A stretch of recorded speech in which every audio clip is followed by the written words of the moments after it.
హరే కృష్ణ. సాధారణంగా మనం రెండు రకాల పనులు చేస్తూ ఉంటాము. ఒకటి మంచి పనులు, రెండవది చెడ్డ పనులు. మంచి పనులు అంటే పుణ్యం సంపాదించుకోవడానికి చేస్తున్న పనులు.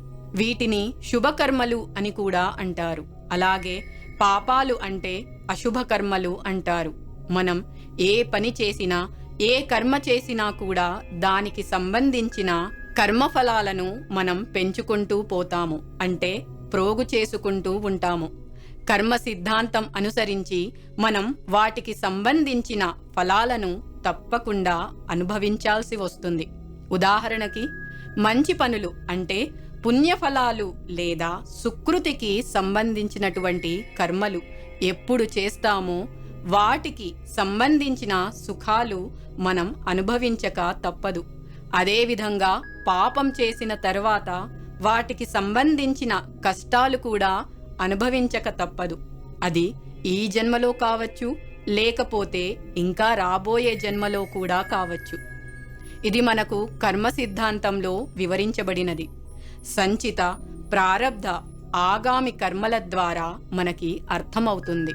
అయితే ఇక్కడ జీవుడు అంటే మనం రకరకాల శుభ అశుభ కర్మఫలాలను ముందు నుంచి ఎన్నో జన్మల నుంచి ప్రోగు చేసుకుని ఉంటాము.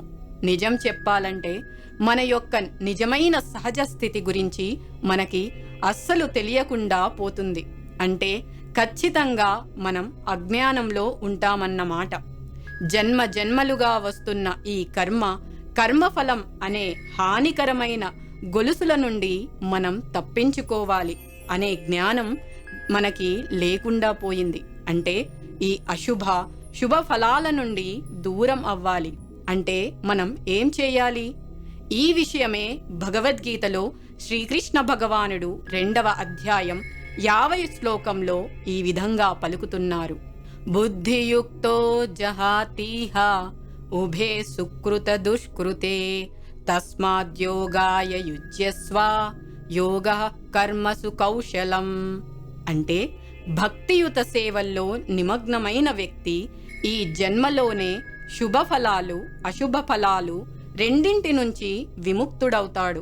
కనుక సకల కర్మలలో నేర్పు అయినట్టి యోగం కోసం ప్రయత్నించుము అని శ్రీకృష్ణ భగవానుడు పలుకుచున్నారు. మనం కొంచెం ఇక్కడ నిదానంగా అర్థం చేసుకుందాము. ఈ శ్లోకంలో ఇక్కడ బుద్ధియుక్త అంటే భక్తితో సంబంధించిన జ్ఞానం కలవారు అని అర్థం. జహాతి అంటే తొలగించుకోవడం. అంటే ఏం తొలగించుకోవాలి?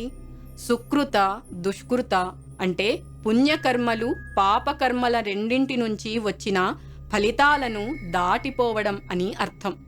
దుష్కృతం అంటే సరే, ఎందుకంటే పాపకర్మలు మనకి బాధలకు కష్టాలకు కారణమవుతాయి.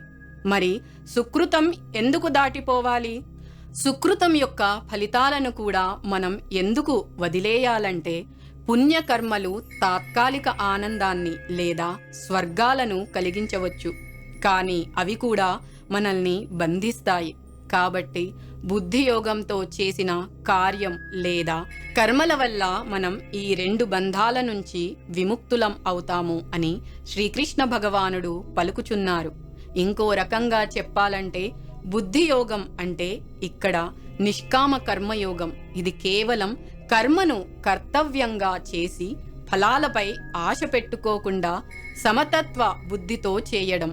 దీని ద్వారా మన జన్మల పుణ్యం పాపం తుడిచిపెట్టేసి ఆత్మజ్ఞానం పొందడంలో సహాయపడుతుంది. కాబట్టి ఇది అత్యున్నత నైపుణ్యంగా కౌశలంగా భగవానుని చేత చెప్పబడింది. కాబట్టి కేవలం భగవంతుని సంతుష్టి కోసం కర్మలను చేయడం జీవుడికి అంటే మనకే ఆ అజ్ఞానం తొలగించడానికి, కర్మఫలాల బంధనం నుంచి విముక్తి పొందడానికి మార్గం. శ్రీకృష్ణ భగవానుని శరణాగతి ద్వారా ఇది సాధ్యమవుతుంది. హరే కృష్ణ.